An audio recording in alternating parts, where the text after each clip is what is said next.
Buenos días, estamos muy contentos de iniciar nuestro segundo podcast.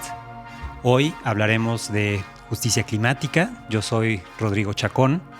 Me acompañan Arnoldo Matus, socio fundador de Biosustainable Solutions, y Ana Sofía Tamborrell, quien es consultora independiente en materia de cambio climático, justicia climática, transiciones energéticas, entre otras cosas.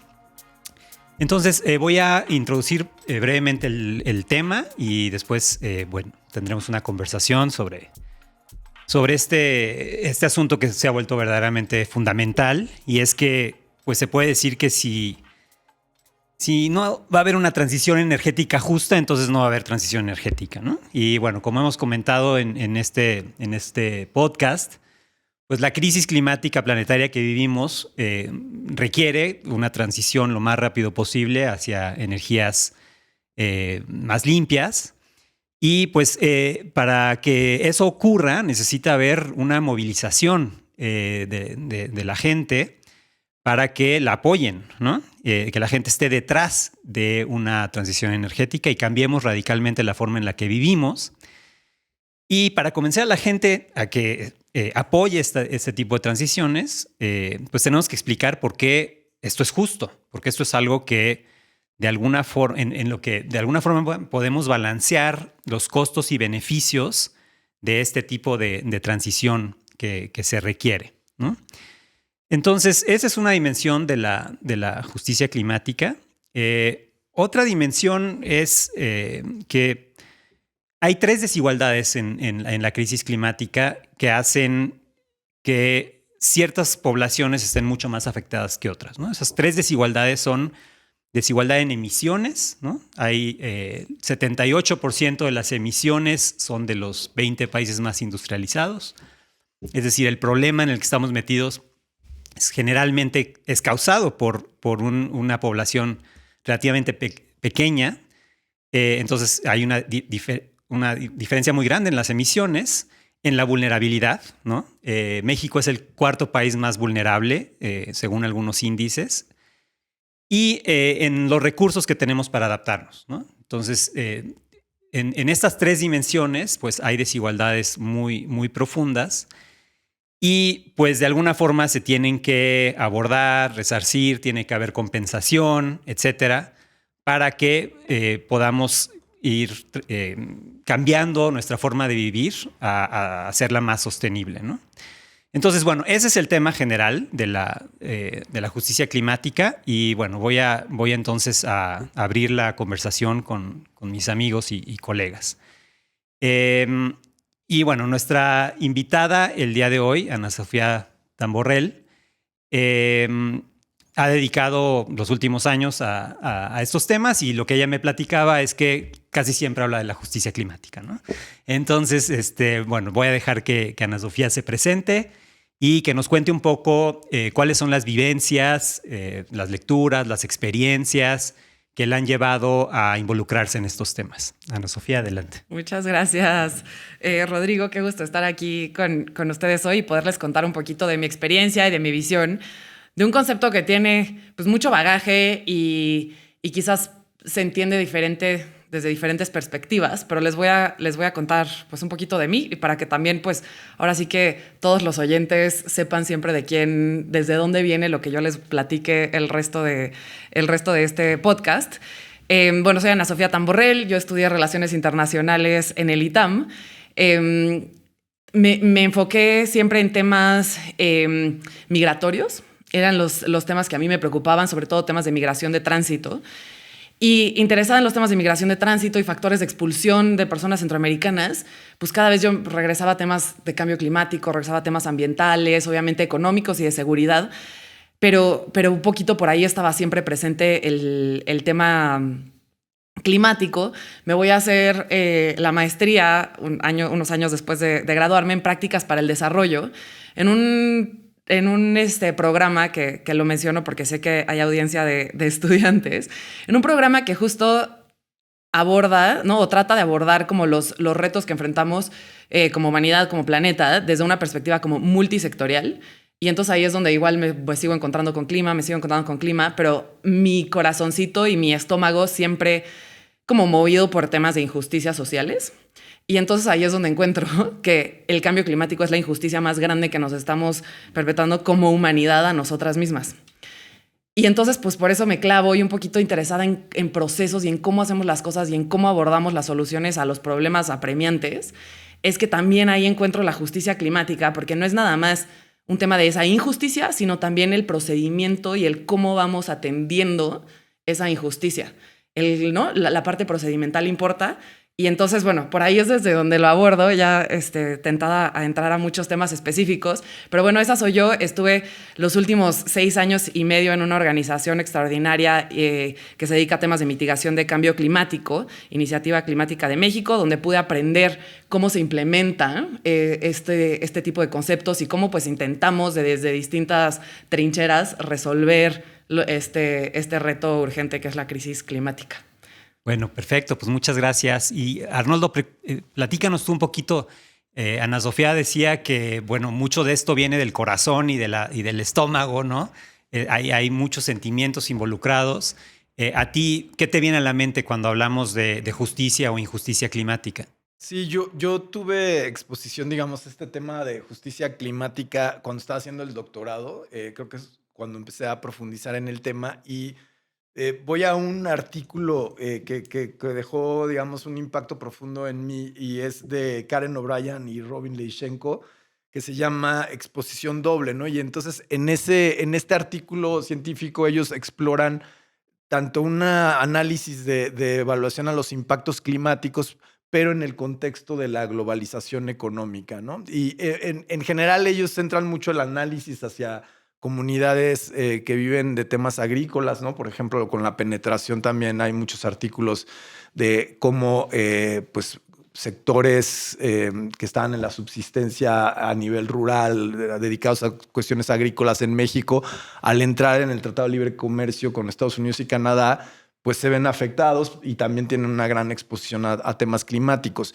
Y en el doctorado yo lo enfoqué esto a entender, por ejemplo, cómo los trabajadores hoteleros en el Caribe mexicano, en particular en Quintana Roo, pues tenían unos acuerdos contractuales muy flexibles, ¿no? O sea, por ejemplo, cuando había huracanes fuertes, pues como eran trabajadores temporales, pues si bajaba, digamos, los turistas que llegaban porque hubo un huracán, pues ellos eran inmediatamente cesados de su trabajo, ¿no? Sin ninguna protección social. Y entonces, bueno, yo lo vi ahí, ¿no? O sea, cómo era diferenciado el impacto por una política económica neoliberal, ¿no? Que no favorecía a los trabajadores, sino que favorece a la industria en este caso, ¿no? Y donde temas climáticos están de por medio. Entonces, eso fue una de las experiencias importantes que estudié. Y la otra es siendo director de resiliencia de la Ciudad de México. También hay muchos temas de justicia climática y ambiental en temas de acceso a agua, ¿no? Digamos que el acceso al agua, lo más caro, 300% más caro a nivel de la ciudad es a través de pipas, ¿no? ¿Y quién tiene el acceso por pipas? Pues la tienen, muchas veces son las comunidades más marginadas, ¿no? Entonces, pues también está el tema de sequías por exposición en la región a cambio climático y luego pues los más vulnerables, ¿no? Van a ser los más afectados, los que más costos van a pagar y muchas veces también está el tema de género, ¿no? Porque muchas veces son las mujeres las que se van a quedar en casa a tratar de conseguir pues, insumo vital para nuestra vida, que no podemos estar sin él. Entonces hay mucha pérdida de horas de estas personas, en general mujeres, jefas del hogar, que tienen que tomar para conseguir el agua, ¿no? Entonces son creo que dos de los ejemplos que quería poner sobre la mesa de donde yo veo esto de la justicia climática. Bueno, excelente. Yo también añado desde mi perspectiva de la academia, ¿no? Que de nuevo hay unas desigualdades inmensas en emisiones, es la primera dimensión. Y bueno, recordar que estas tragedias que han ocurrido, por ejemplo, Otis, ¿no? Es un problema que ha sido causado predominantemente por pues el 10% más rico de la población mundial y sobre todo el 1% más rico. Y ahí en la ética climática se ha hecho una distinción entre emisiones necesarias y emisiones de lujo, ¿no? Entonces, si hay una injusticia, no es que una persona que tiene que llegar a su trabajo en coche, pues tiene que ir en coche, ¿no? O cada vez que prendes la luz te conectas a un sistema que funciona con energía sucia. Pues todos tenemos que hacer eso, ¿no? La injusticia, desde el punto de vista de algunos filósofos, recae en el hecho de que muchas personas, sus emisiones son totalmente de lujo y es eso lo que en realidad se podría empezar a reducir, ¿no? Porque si uno ve este problema como un problema que involucra a 8,000 millones de personas, es un problema de acción colectiva gigante y así no tiene solución, ¿no? Pero si lo partes en pedacitos, es quizá un poquito más fácil de abordar y una forma de partirlo en pedacitos es decir, bueno, ¿de dónde viene el problema, no? Y predominantemente viene de lo que algunos académicos llaman el estilo de vida imperial de muchas personas en el mundo que tienen una cantidad de emisiones absolutamente desproporcionada en relación a lo que tendríamos que lograr para mantener la Tierra habitable, ¿no? Y si le queremos poner números,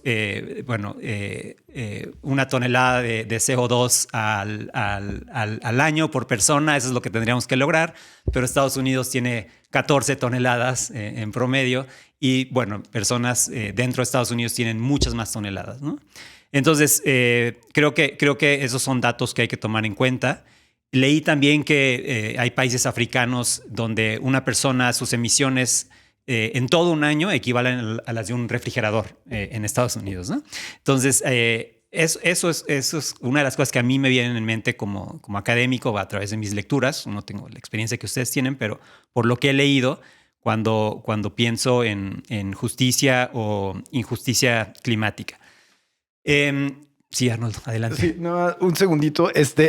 Quería nada más agregar, o sea, en términos, digamos, de corrientes de pensamiento, donde yo encontré como mucha literatura y profundidad en estos temas, es en la ecología política, ¿no? Que se inspira mucho en, pues, el marxismo, ¿no? Y en entender la explotación de los recursos naturales, pero también tomando en cuenta de la política económica, ¿no? Y que vivimos en un mundo predominantemente capitalista y cómo el sistema de clases, ¿no? Juega un punto importante precisamente para temas de justicia ambiental y justicia climática, ¿no? Y hay múltiples autores, ¿no? En esta corriente de pensamiento que yo creo que es importante revisar, porque pues al final sí estamos viviendo, sobre todo ahora con Trump, ¿no? En esta era, pues una temática donde el capitalismo está, pues ahora sí que sin freno, ¿no? O sea, digamos, la élite tecnológica y pues muchos intereses de industrias contaminantes también están, digamos que en el poder, ¿no? Entonces, bueno, ese era un comentario adicional que quería dar. Yo quisiera ponerle algunos números, ¿no? Ahí sí. Obviamente depende cómo se mida y hay como pues muchos temas metodológicos atrás de cómo reportar esto que tú ya decías, lo que yo llamo la injusticia climática. Les quiero recomendar que Oxfam Internacional ha publicado mucho sobre la desigualdad en emisiones y en impactos climáticos. Entonces, por ahí, si hay personas interesadas en rascarle un poquito más, les recomiendo las publicaciones de Oxfam. Y uno de estos números que sacaron hace un par de años es que, por ejemplo, el 5% más rico de la población mundial es responsable del 37% del aumento de las emisiones. Y en términos también de emisiones, el 1% más rico es responsable del 15%, y el 10% más rico ya nos vamos a casi el 50% de responsabilidad de emisiones. ¿Y nosotros estamos en ese 10% más rico? Honestamente, creo que no. Obviamente, digo, depende de las metodologías y cómo se mire, pero esto se considera a nivel mundial. Y obviamente tenemos una responsabilidad enorme, pero también hay por ahí un tema interesante que es, todos tenemos una responsabilidad como consumidoras y consumidores. pero también cómo hacer para que para que nuestra propia responsabilidad no nos limite en la exigencia de la responsabilidad de otras personas. Claro. Y entonces creo que eso es algo que tenemos que tener muy en mente, porque a veces también ha habido como esfuerzos ahí medio maquiavélicos de hacer que nos autoculpemos tanto que entonces ya no le exigimos a nadie más que haga algo más y ya no le exigimos a los que están allá arriba. Entonces tenemos que encontrar un balance como activistas y como profesionales en estos ámbitos entre hacer todo lo que nosotras podemos con las condiciones en las que estamos, las posibilidades y el privilegio que tenemos, pero también no dejar de exigirle a las otras personas que tienen más poder, más responsabilidad, que también lo hagan. Entonces, bueno, un poco eso. Y también quiero decirles un numerito de México, que igual es difícil cuantificar estas cosas, pero el 1% más rico en México emite 44 veces más que el 50% de la población en condiciones de pobreza en México. Esto para decir que dentro de nuestros países, además de que hay una desigualdad significativa entre países, como tú ya bien mencionabas, la desigualdad al interior de los países también es evidente. Y como internacionalistas, también tener en mente que muchas veces los temas de justicia climática se aprovechan como bandera de unos países contra, entre comillas, otros, pero en realidad es un tema de un decil de ingresos en la población. Y entonces a veces tenemos que un poco bajarnos de ese, donde a veces es cómodo ser ahí el país vulnerable y entonces yo le pido al otro que tiene más dinero y que es más responsable que me dé y que me haga. Y lo digo porque hemos visto este tipo de posturas en negociaciones internacionales donde países, pues como México, pero otros, ¿no? Y con mucha razón, ¿no? Exigiendo recursos y todo esto con toda la razón. Pero también a veces falta que como países también reconozcamos la responsabilidad que hay al interior de nuestros países y no volverlo un tema de unos países, repito, contra, entre comillas, otros, sino en realidad un tema sistémico y entonces abordarlo como tal. Ok. Sí, bueno, entonces ahí tenemos dos perspectivas, ¿no? Por un lado, el consumo individual y enormemente desigual que resalta Ana Sofía. Y el sistema que dice Arnoldo, el capitalismo, ¿no? Entonces, puedes dividir el problema en personas o también puedes decir, y ese es otro de los datos que se manejan muchísimo, que una enorme proporción, no recuerdo ahorita exactamente, de las emisiones de CO2 que tenemos en la atmósfera fueron causadas por 70 empresas o algo así, ¿no? Empresas petroleras, ¿no? De carbón, de gas, etcétera. Muchas de ellas son empresas estatales, eso es muy problemático, ¿no? Rusia, Arabia Saudita, México, etcétera, pero muchas otras también, pues son estos oil majors que durante décadas han hecho esfuerzos francamente repugnantes de desinformar, de postergar la acción climática y de seguir enriqueciéndose sin pagar pues nada de los costos en los que están incurriendo otras personas por el enriquecimiento de estas empresas, ¿no? Entonces, bueno, tenemos también esa dimensión, pero bueno, esa quizá nos llevaría al tema de la transición energética justa, cómo cambiar este sistema de capitalismo fósil del que nos hemos beneficiado enormemente más o menos desde 1860, cuando se descubrió el petróleo en Pensilvania y empezó a explotar esta producción, dándole un impulso enorme a las economías globales, sacando a miles de millones de personas de la pobreza, pero al mismo tiempo metiéndonos en esta crisis que pues cada vez se pone peor, ¿no? Bueno, antes de pasar a otros temas, otro dato que yo leía es que 70% de la comida del mundo está producido por pequeños agricultores en Asia y en África, y la gran mayoría de ellas son mujeres, ¿no? Entonces, cuando el cambio climático afecta a países como Uganda o como Chad, o no nos tenemos que ir tan lejos, el sur de México, entre otros lugares, pues está afectando sobre todo a mujeres vulnerables, ¿no? Y bueno, ahí también hay lecturas muy, muy desgarradoras, como un libro de Mary Robinson, que fue primer ministra de Irlanda, que se llama Climate Justice, ¿no? Y cuenta cómo de pronto, por ejemplo, el lago Chad en África, que era de los más grandes de África, pues ya prácticamente no existe. ¿no? Entonces, pues toda esa gente está desplazada, ¿no? O en el este de Uganda, entrevistan a algunas personas, dicen, bueno, la agricultura aquí ya es un juego de azar, ya no sabemos, o sea, no va a llover, etcétera, y la gente trágicamente a veces termina muriendo de hambre, ¿no? Entonces es verdaderamente una tragedia. Pero bueno, ya creo que diagnosticamos un poco bastante bien el problema de la injusticia climática. Otra cosa que queríamos preguntarte, Ana Sofía, es, en este podcast tratamos de dar una perspectiva desde México y queríamos tener una idea general de pues, cómo vamos en México con este problema de la crisis climática y ecológica. ¿Qué es lo que más te preocupa y qué quizás se puede hacer o se debe hacer? Lo que más me preocupa, sí, empezando por ahí, es obviamente la vulnerabilidad inmensa de la población, que ya comentábamos, que además quienes son las personas más vulnerables son las menos responsables por esto, y también quienes tienen hoy menos herramientas para afrontar los retos que implica la crisis climática.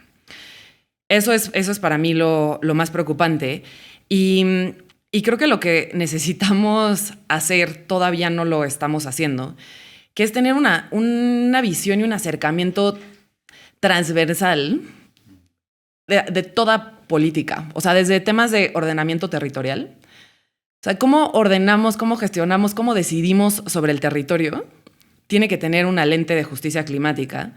Y lo digo justicia climática porque no solo es considerar los impactos del cambio climático y las necesidades de adaptación de la población, pero también los temas de justicia implican, ¿no? Cómo esas personas ya están siendo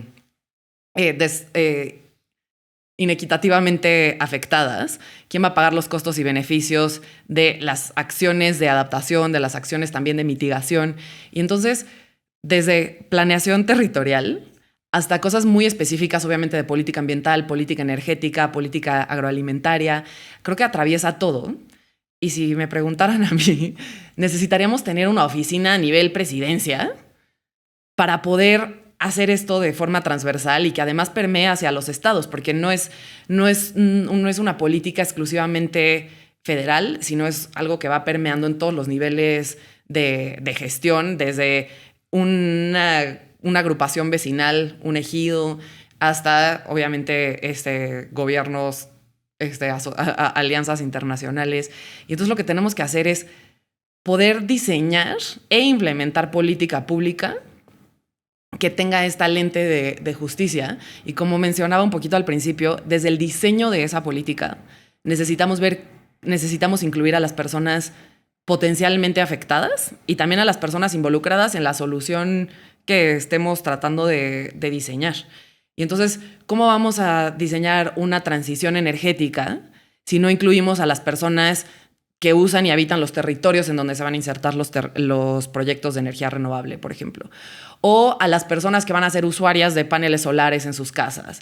Y entonces, o incluso mismo a las empresas que van a poner el capital para desarrollar estos proyectos. Necesitamos a todos los actores en la mesa para poder diseñar políticas que podamos realmente implementar y que se implementen de manera justa y exitosa, y entonces no nos estemos trabando en el camino, porque ya nos ha pasado eso como país, ¿no? Que a veces diseñamos políticas pues con la prisa de los calendarios y al no hacerlos desde una mirada de inclusión y de participación y por lo tanto de justicia, no son políticas que se terminan implementando de manera exitosa.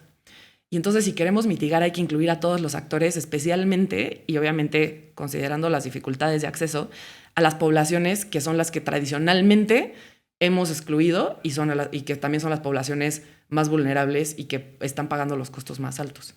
Yo aquí tengo una pregunta adicional que es, o sea, ¿cómo ves eso en un contexto de alta informalidad, ¿no? Porque tanto en México como en América Latina, en el sur global, la informalidad pues, es parte de nuestra realidad. En México igual el 50% de la economía es informal y eso tiene una expresión también territorial, ¿no? Asentamientos irregulares, etcétera, ¿no? Entonces, muchas veces incluso, o sea, como ejemplo, ¿no? Del suelo de conservación de la Ciudad de México, pues seguimos teniendo asentamientos irregulares. Hay muchas restricciones para las intervenciones de políticas públicas. Entonces, bueno, o sea, quería como escuchar tu reflexión o si has tenido casos donde este tema de informalidad claramente es una barrera, pero ¿cómo podemos encontrar soluciones en este contexto? Yo creo que hay que voltear a ver, digo, sin hablar específicamente de asentamientos irregulares, que no me ha tocado verlo en específico ese caso, pero en mi experiencia hay que preguntar y hablar con las poblaciones que en este caso estarían en los asentamientos irregulares. ¿Por qué estamos aquí? ¿Desde cuándo? ¿Por qué no en otro lugar? O sea, entender qué retos les llevaron a establecerse en estos lugares y qué están buscando, qué necesitan. Hay ¿no? casos que uno puede leer sobre cómo han reubicado personas quizás porque van a hacer una presa, ¿no?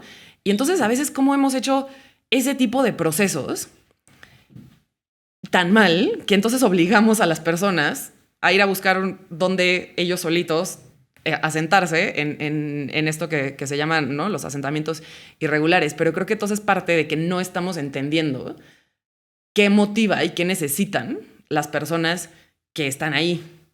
Y creo que si vamos como que un poquito cambiando ese chip de, pues vamos y preguntémosle, oye, yo te quiero mover de aquí porque fíjate que, pues aquí cuando llueve este cerro, pues híjole, se va a caer. Y entonces te quiero mover, pero no es nada más como que ahora le llego y te muevo a un albergue, ¿no? O tal vez es, a ver, tú esto se va a caer, ¿qué necesitas? ¿Tienes a dónde ir? ¿Quisieras? ¿Podrías? ¿No? Un poco dejar de pensar que sabemos más de la vida de las personas desde nuestros escritorios y también involucrarles en la atención de sus retos y por eso también en el diseño de soluciones pues, justas y creo yo con eso más exitosas. Bueno, pues para cerrar esta primera parte de la conversación, quizá puedo entonces resumir que hay estas 3 desigualdades que mencionamos en emisiones, en vulnerabilidad y en recursos para adaptarse. Y pues hay 4 dimensiones de la justicia o la injusticia climática. Aquí estoy yo hablando como profesor. Y justo la que ustedes hablan ahorita era la procedimental, ¿no? Para que algo sea justo, pues tienes que incluir a las partes afectadas, interesadas, las que conocen, y justamente no partir del hecho de que tú entiendes mejor cuál es su situación, que es un error garrafal, ¿no? Entonces está la dimensión procedimental, la dimensión distributiva, es decir, la equidad en compartir las cargas y los costos del cambio climático, incluido temporalmente. Esa es la segunda dimensión. Hay una dimensión de reconocimiento, reconocer la diferente vulnerabilidad de grupos. Y luego hay una dimensión intergeneracional, ¿no? Que en un Substack que acabo de escribir explicaba yo, bueno, nosotros no podemos pasarles toda la carga de la adaptación y de la restricción a la libertad a nuestros hijos, francamente, ¿no? O a nuestros nietos, ¿no? Entonces, todo lo que nosotros no hagamos lo van a tener que hacer ellos, ¿no? Ese es un problema de justicia intergeneracional. Y el último que menciono, porque me acabo de acordar, es también hay una dimensión de la tierra, ¿no? O sea, simplemente, pues muchas islas van a desaparecer, ya lo sabemos, ¿no? Entonces, hay una pérdida de territorio, hay una pérdida de lugar, ¿no? Que es diferente del espacio. El lugar tiene significados, tienes ahí a tus ancestros, tienes ahí tus memorias, tus vivencias, y eso también se va a perder, ¿no? Entonces, esas personas, a dónde van a vivir, con qué derechos, etcétera. Bueno, vamos a hacer entonces una pausa y continuamos después. Continuamos entonces con el tema de la justicia climática. Y bueno, yo voy a comenzar brevemente también diciendo algo personal. O sea, este esfuerzo del podcast pues, es llevarlo personal a lo público, ¿no? Y a veces pues, no es tan fácil y todo involucra muchos sentimientos, etcétera. Un tema interesante de la justicia o la injusticia es que son lo que en teoría política se llaman injusticias estructurales, ¿no? Y en una injusticia estructural no podemos decir que somos culpables, pero somos responsables, ¿no? Yo creo que hay personas que sí son culpables y criminalmente culpables, los que inventan estas campañas para responsabilizar a otras personas y hacen todo lo posible porque nadie se entere de lo que está pasando y por consecuencia mueren millones de personas. Eso es criminal. Pero la gran mayoría de las personas no creo que seamos culpables, pero somos responsables. En el sentido de que participamos, contribuimos en perpetuar un sistema que pues está generando muchos daños, ¿no? Entonces a mí esa fórmula me ha ayudado a pensar, bueno, yo no te estoy diciendo que eres culpable, nomás te estoy diciendo que todos somos colectivamente responsables hacia el futuro, ¿no? Bueno, entonces eso en términos de cómo pensar los dilemas éticos o morales de la injusticia climática. Otro tema que estábamos conversando es el tema de nuestra relación con las otras especies, ¿no? Ahí también hay otra nueva dimensión o vieja nueva dimensión de la justicia y es pues qué les debemos a todos los otros seres vivos de los cuales absolutamente dependemos, ¿no? Dependemos absolutamente de los árboles, dependemos absolutamente de los hongos, de todos los ensamblajes multiespecies que hacen que la tierra o el suelo esté vivo, etcétera. Entonces, bueno, no sé si tú quieres empezar un poquito por ahí, Arnoldo. Sí, o sea, una reflexión es hasta dónde llegan estos nuevos derechos hacia la naturaleza, ¿no? O sea, y cómo esto puede aterrizar en pues simplemente proteger la vida en este planeta, ¿no? Un claro ejemplo es el caudal ecológico, ¿no? O sea, ya después de la distribución de usos industriales a la agricultura, etcétera, pues para mantener funcionalmente a nuestros ríos, pues es necesario mantener un caudal ecológico, ¿no? Y ese es pues darle un cierto derecho a estas otras especies a sobrevivir. Y en el contexto de cambio climático, pues digamos que no nada más nos vamos a ver afectados los seres humanos, ¿no? Sino va a haber afectaciones para todas las especies de este planeta. Digamos, tenido ejemplos muy claros, los incendios en Australia hace un tiempo, que parece ser que 1 millón de especies perdieron la vida, ¿no? Entonces son cuestiones muy graves en las cuales tenemos que dar un espacio también para la reflexión de cuál es la justicia climática para estas otras especies, estos otros ecosistemas que están agonizando, ¿no? Como los corales, ¿no? A nivel planetario por el tema de cambio climático. Entonces, bueno, esto complejiza, yo creo que bastante la conversación, porque nuestras instituciones y nuestro sistema legal y también, digamos, la política económica, pues está yo creo que en una infancia de incorporar a estos otros seres en nuestros sistemas de toma de decisiones, ¿no? Entonces, bueno, no tengo respuestas, pero sí creo que debemos de tener la reflexión, ¿no? Claro. Y creo que en parte es ir cambiando este chip mental y este paradigma de los otros, ¿no? De la naturaleza, las otras personas, los otros países, las periferias, están como al servicio mío, ¿no? Al servicio mío como empresa, mío como individuo, ¿no?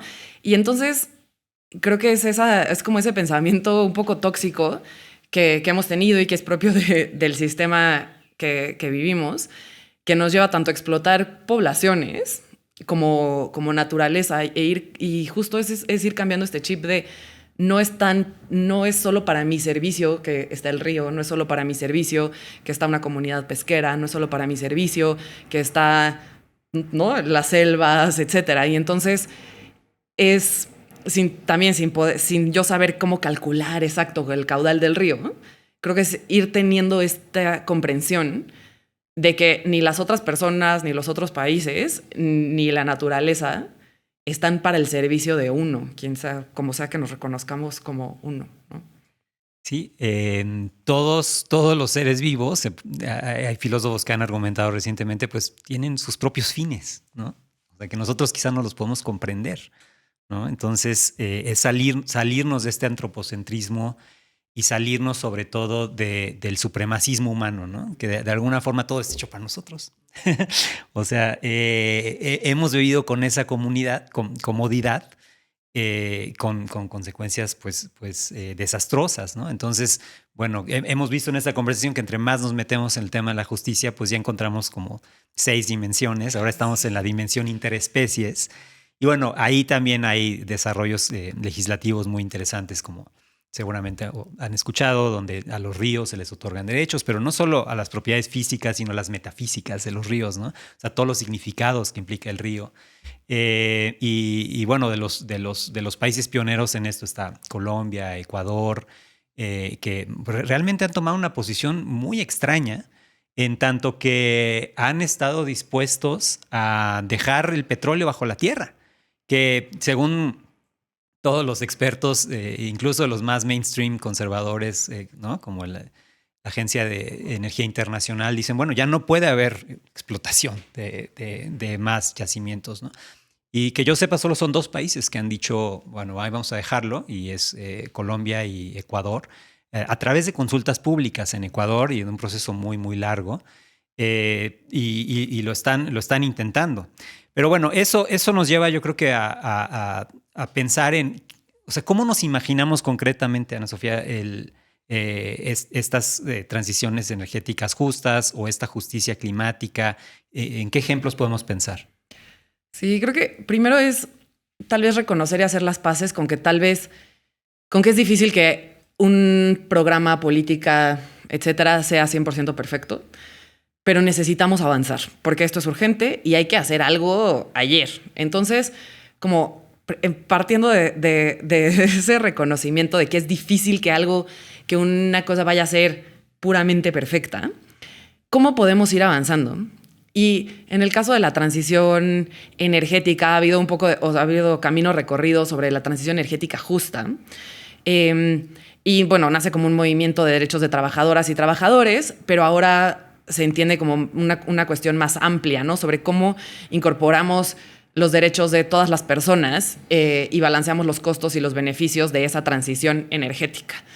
Y por poner algunos ejemplos, existen otras formas del desarrollo de proyectos de energía renovable.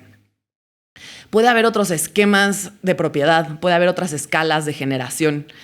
Estamos acostumbrados a pensar que la transición energética son grandísimos campos solares, grandísimos campos eólicos. Y en parte, sí se necesitan grandes campos solares y eólicos, pero ahí entramos también en el cómo, ¿no? Cómo del desarrollo de estos parques, cómo del uso del territorio. Y volvemos a lo procedimental, ¿no? Y de quién usa y habita ese territorio, quieren o no quieren un proyecto. Hay espacios donde no quieren, hay espacios donde sí quieren. Y si sí, qué especies viven ahí, pueden o no coexistir. Ahora se está poniendo como muy de moda los agrivoltaics, ¿no? Como puede haber agricultura entre filas de paneles solares. Y entonces es empezar a pensar como un poquito afuera de la caja y en incorporar a todas las personas involucradas en las tomas de decisión. También existe, por ejemplo, algunos proyectos que están apoyando desde Iniciativa Climática de México y también un think tank que se llama Instituto de Desarrollo, Energía y Ambiente, proyectos de, por ejemplo, ejidos solares. Y entonces, ¿cómo aprovecho el sol como un recurso que puede dar tierras que yo ya tenga erosionadas? Y entonces, pues también poder comercializar esa electricidad o quizás usar la electricidad de paneles solares también para otras actividades en cooperativas. ¿Cómo podemos hacer esquemas de propiedad compartida entre quizás un desarrollador grande que tiene la lana para invertir en los fierros, pero también que pueda ser parte propiedad comunitaria? Por ahí hay un ejemplo en la Patagonia Argentina que están haciendo un proyecto con utilidades que es propiedad de una comunidad mapuche. Y entonces, pues han tenido muchos años de reto, sobre todo para conseguir inversión, pero es propiedad de una comunidad y se ponen de acuerdo en sus asambleas y entonces va avanzando un proyecto que es de relativa gran, no es gigante, pero es de una escala considerable y es propiedad de una comunidad indígena. Y entonces ellas mismas van determinando dónde sí, dónde no quieren expandir este proyecto, considerando pues tal vez una ganancia, pero también otras actividades que tengan en su territorio. Y entonces podemos ir, si se nos flexibilizan también las regulaciones, imaginando diferentes formas de desarrollar proyectos de energía. Ahora también está el tema de generación distribuida. Y entonces, si uno mismo aprovecha los techos de su casa, a los techos de una bodega, de una nave industrial, ir aprovechando eso también se vuelve importante.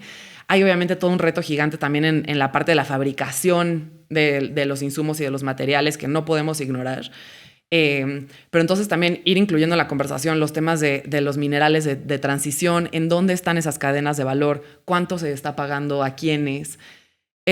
Algo que es horrible porque no le encuentro una solución bonita. Es como, pues, ¿cómo vamos a explotar los minerales necesarios para la transición? ¿Hay suficientes minerales para la cantidad de renovables que necesitamos? ¿De dónde están? ¿Cómo se van a explotar? ¿Quién los va a pagar? Y entonces cuidar que también mientras estemos impulsando una transición energética, no estemos perpetuando la misma desigualdad que nos llevó al problema del cambio climático en primer lugar, ¿no? Y entonces no explotar más a comunidades y a poblaciones en las periferias mundiales o en el sur global para beneficio de una transición en el norte global, y entonces como poder curar ciertas como culpas y acciones de una población a costa de otra, de nuevo, ¿no? Entonces, bueno, por ahí ya no sé si dije más ejemplos o más problemas, pero... No, fascinante. Y bueno, ahí me viene a la mente una frase, ¿no? Que, o sea, para este tipo de problemas retorcidos, wicked problems, pues no hay solución, pero hay soluciones, ¿no? O sea, como que sumar muchos pedacitos es lo que quizá nos va a acercar a un punto de inflexión en el cual ya de pronto se vuelve no rentable y francamente perverso seguir utilizando ciertas fuentes que matan, ¿no? Pero hay que llegar a ese punto de inflexión a través de pequeños pasos, ¿no? Eso es algo que puede dar cierta esperanza, ¿no? Como hay puntos de inflexión en el sistema Tierra, que si los cruzas, pues ya no hay forma de regresar, pues también hay puntos de inflexión positivos en el que a partir de que cierto número de personas empiece a utilizar X tipo de energía, pues lo van a hacer los demás, o que cierto número de personas empiece a comer de una forma un poquito más sustentable, ¿no? Entonces, bueno, Arnoldo, tú tienes muchísima experiencia en la práctica en ese tipo de proyectos, de preguntas, entonces platícanos un poquito. Sí, o sea, yo quería poner este otro tema sobre la mesa y en el podcast, que es, digamos, del financiamiento climático global. Todo este debate de hasta dónde se debe, más bien se debe separar del financiamiento climático del financiamiento del desarrollo, ¿no? Y para hacer, digamos, lo que es la racionalidad climática o la justificación climática de un proyecto, como muchas agencias están pidiendo que haya, que no se mezcle, ¿no? Y a mí me cuesta mucho trabajo conceptualizar esto cuando pensamos en proyectos de adaptación, vulnerabilidad, ¿no? Recuerdo muy bien un proyecto reciente en el que estábamos trabajando en temas de captación de agua de lluvia y pues cómo era muy difícil conceptualizar en el modelo de toma de decisión, separar el tema del desarrollo del tema de pues, a quién va dirigida esta solución de captación de agua de lluvia con una racionalidad climática, porque al final claramente pues, hay un tema de falta de desarrollo, de por qué llegaste a tener falta de acceso al agua, ¿no? Y eso es algo más estructural. Entonces sí, creo que es un debate que se está dando a nivel global, pero al final pues seguimos teniendo grandes instancias, agencias de financiamiento que son muy restrictivas en este sentido, ¿no?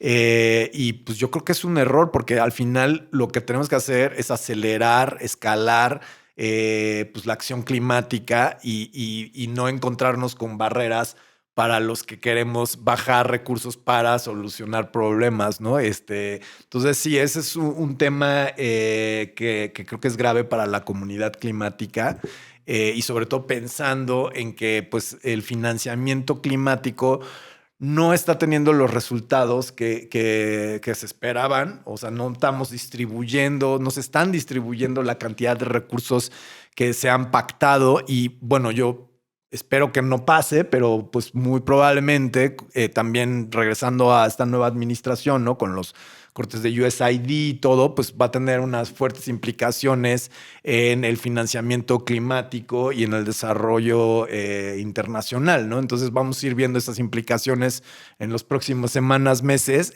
pero pues sí, no estamos bajo un buen panorama y el 2030 cada vez se acerca más, ¿no? Bueno, sí, pues son problemas gigantes, ¿no? Pero como mencionamos en el primer episodio del podcast, pues aquí vamos a tratar de mantener un balance, ¿no? De la desesperación entre la desesperación y la esperanza y recordar aquí que, o sea, esto no debería ser concebirse como algo tan difícil, ¿no? O sea, en 3 años, en 4 años, en un pueblo, en algún estado de Estados Unidos, lograron transformar todo el pueblo y construir armas atómicas, ¿no? En los años 60, John F. Kennedy lanza el programa para ir a la Luna y lo logran con $260,000 millones en dólares actuales, que es lo que se perdió en el huracán Elena, ¿no? O sea, no son cantidades de dinero tan exorbitantes.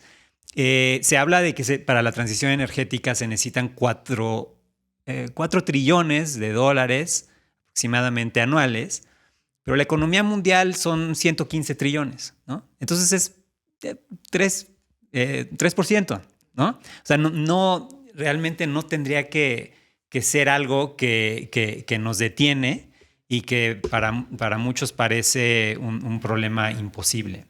Y hay cada vez está tomando cada vez más fuerza los movimientos también como de reforma al sistema financiero internacional, motivados y preocupados justo por lo que estás mencionando. Y entonces personas como la primera ministra de Barbados, que ahorita se me fue su apellido, pero por ahí ahorita nos acordamos. Pero escucharlas a ella y a gente que está alineada con este movimiento en espacios como la COP es súper esperanzador, porque no es solo, entre comillas, otra vez conseguir esos recursos, sino es cambiar la forma en la que funciona el sistema financiero para que se puedan atender estos problemas como los estamos enfrentando y entonces justo no encontremos inversiones en silos. Y en un proyecto que hice hace algunos años, donde platicábamos pues, con muchos desarrolladores de energía renovable, digo, para poner un ejemplo muy concreto, nos decían como, qué padre incluir a las comunidades locales, pero fíjate que a mí, quien me prestó el dinero, me está exigiendo que para tal año yo ya le tengo que dar utilidad, tengo que empezar a pagar el préstamo. Y entonces, pues si la comunidad local se tarda 6 meses en decidir si sí quiere, si no quiere y dónde quiere, pues hijo, a mí no me alcanza, yo ya no puedo esperar eso. Y entonces le vas rascando a los dilemas de todo el mundo y regresas muchas veces al sistema financiero y al estar esperando esa utilidad y ese pago del préstamo de inmediato. Y entonces sí creo que a quienes les interesa lo climático y lo financiero, por ahí hay un espacio inmenso de oportunidad y una de las raíces que hay que atender, porque si cambiamos la forma en la que se mueve el dinero y se toman las decisiones financieras, podemos cambiar muchísimo. Como el ejemplo que estabas poniendo, Arnoldo, pero también esos 4 trillones anuales. Hay mucho que se puede hacer si se cambia la estructura de la arquitectura financiera global. Obviamente con el reto gigantesco de liderazgos como el de Trump, pero también hay fundaciones privadas que le están metiendo muchos recursos y nos toca, creo que a personas como nosotras y muchas otras también, ir construyendo el caso, y es algo que yo he ido tratando de hacer, ir construyendo el caso de que la mitigación climática y la adaptación climática no se hacen en silos. No solo puedes hacer un proyecto de agua, estás haciendo un proyecto de género, de agua, de infraestructura, de resiliencia, todo está interconectado porque así somos los humanos y así es el sistema. Y creo que poco a poco ahí vamos un poquito como convenciendo de que las cosas se tienen que hacer de manera pues, más integral y que también dejen tomar más decisiones, ¿no? Así como lista de deseos, que nos dejen tomar más decisiones y a la vez nosotros dejemos tomar más decisiones a los niveles locales para poder ir haciendo los proyectos más ad hoc a las condiciones en las que están. Digo, yo quería tocar este tema también desde la perspectiva, sobre todo entendiendo que hay estudiantes que están oyendo esto, de que esta es un área con muchas oportunidades para trabajar en esto por los próximos años. No creo que sea un área que se vaya a ver afectada por la inteligencia artificial, precisamente porque nos puede ayudar la inteligencia artificial, pero esta interacción con las personas, esta de llegar a acuerdos y pues sí, de una manera más holística, más integral, lo veo muy difícil que pueda ser reemplazada la presencia humana por una máquina, ¿no? Entonces, sí veo que es uno de los puntos donde pues ya hay muchas necesidades de recursos humanos, de tener gente bien preparada, que esté trabajando en estos temas, y pues esto simplemente por la necesidad se va a acelerar, ¿no? Entonces sí, pues yo diría espacio abierto a que se sigan preparando los que nos están escuchando y que puedan trabajar en estos temas que también pues dan una experiencia humana muy importante, ¿no? La interacción con distintas realidades y resolviendo problemas en el territorio, creo que es una gran experiencia. Sí, bueno, yo también le digo a los estudiantes comúnmente que pues todos los problemas que vamos a enfrentar en las próximas décadas de alguna forma están vinculados con la tierra, ¿no? Eso de alguna forma es obvio, ¿no? Porque todos absolutamente dependemos de la tierra, pero bueno, ha habido unos desarrollos en la modernidad que nos han llevado por abstracciones como sociedad y economía, donde se te olvida que sociedad y economía en realidad también dependen de la tierra, ¿no? Entonces tienes que cambiar el lenguaje, todo es socioecológico, geosocial, geoeconómico, ¿no? Involucrar a la tierra. Y esa es una revolución pues muy bonita, ¿no? En términos de volver a aterrizar en nuestro planeta, volver a conectarnos, porque si no todo esto puede ser muy deprimente y muy desesperanzador, ¿no? Pero bueno, para los que no tienen tanto interés en reconectar con la tierra, caminando descalzos por el suelo, pues también aquí, o sea, la tierra va a ser la fuente de muchos de los problemas, pero también de oportunidades de reconcebir nuestra vida, de reconstruir, reimaginar cómo habitamos las ciudades, ¿no? Creo que todos tenemos que tener ahí en mente cuál es la utopía a la que nos gustaría acercarnos, ¿no? A mí yo soy muy neurótico con el ruido y a mí me encanta que los motores eléctricos no hacen ruido. Imagínense una ciudad silenciosa. Y bueno, estos podrían decir, bueno, qué lujos tan burgueses, pero recordemos que por contaminación del aire mueren unos 9 millones de personas al año, ¿no? O sea, es casi 2 holocaustos al año. No es algo trivial. Y eso, de nuevo, no es física cuántica, ¿no? O sea, no debería de ser tan complicado. Y bueno, mantener esta idea de hacia dónde nos queremos acercar y ver en qué sentido sí se puede, ¿no? Y bueno, en ese sentido, también recordar que el tema de la biodiversidad y el tema de la justicia interespecies, pues son los pueblos indígenas, ¿no? Que tienen el conocimiento y habitan las zonas donde hay más biodiversidad. Creo que es como 80% de la biodiversidad está de alguna forma custodiada por pueblos indígenas. Es muy difícil definir pueblo indígena, pero hay como 380 millones de estos pueblos originarios, etcétera, ¿no? 380 millones, para que se den una idea, es pues, la población de Estados Unidos, ¿no?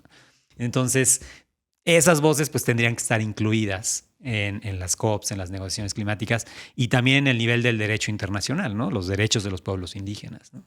Entonces, bueno, hablando de eso, a mí me da mucha curiosidad, o sea, ¿qué se siente estar en una COP? ¿Con quién hablas? ¿Quién te inspira?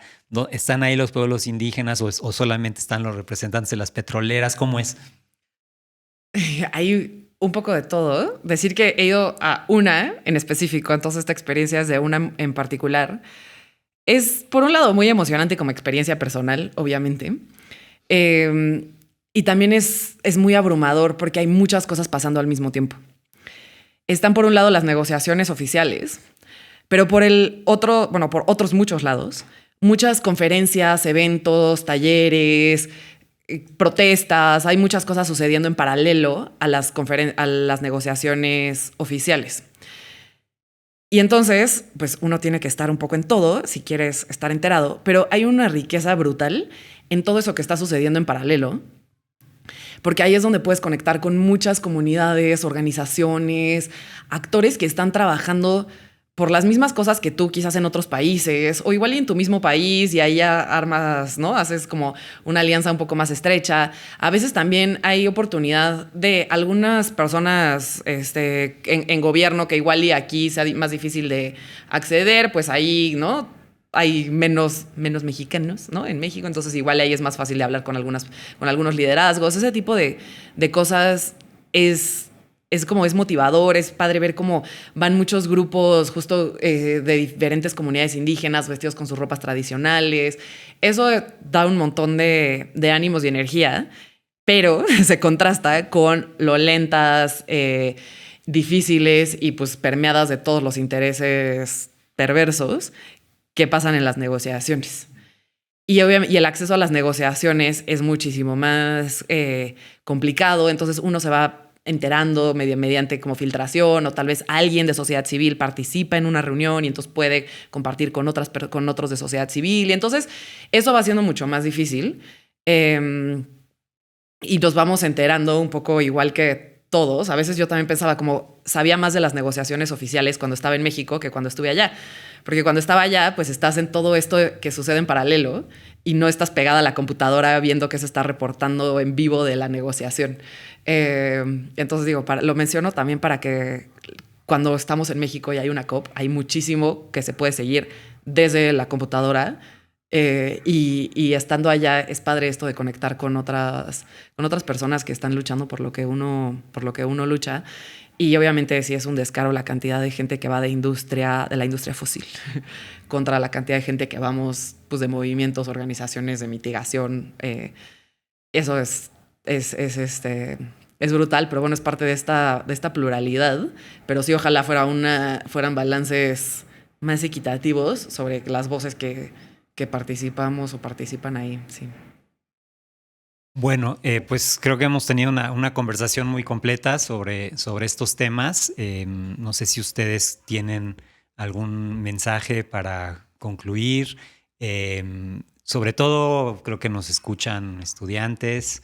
¿Qué quisieran decir o lo dejamos ahí?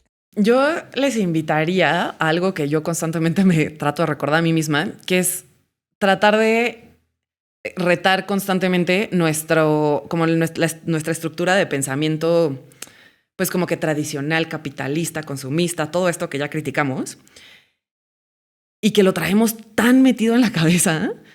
Y entonces estar conscientes que lo tenemos que ir retando todos los días en todo lo que hacemos. No esto de yo diseño la política pública porque yo estudié en el ITAM y hice una maestría. Retar eso y decir como, híjole, tal vez la política la tiene que diseñar también alguien que pues está en el territorio. Ese tipo de cosas, o sea, estar retando constantemente lo que pensamos que es la verdad y por donde pensamos que se deben de resolver las cosas. Eso como que creo que es como ser más humildes. Y por el otro lado, no dejar de luchar. Hacer la luchita interna a veces es con nuestras familias, con nosotros mismos, pero también con todo el sistema político, con todas las personas tomadoras de decisiones allá afuera.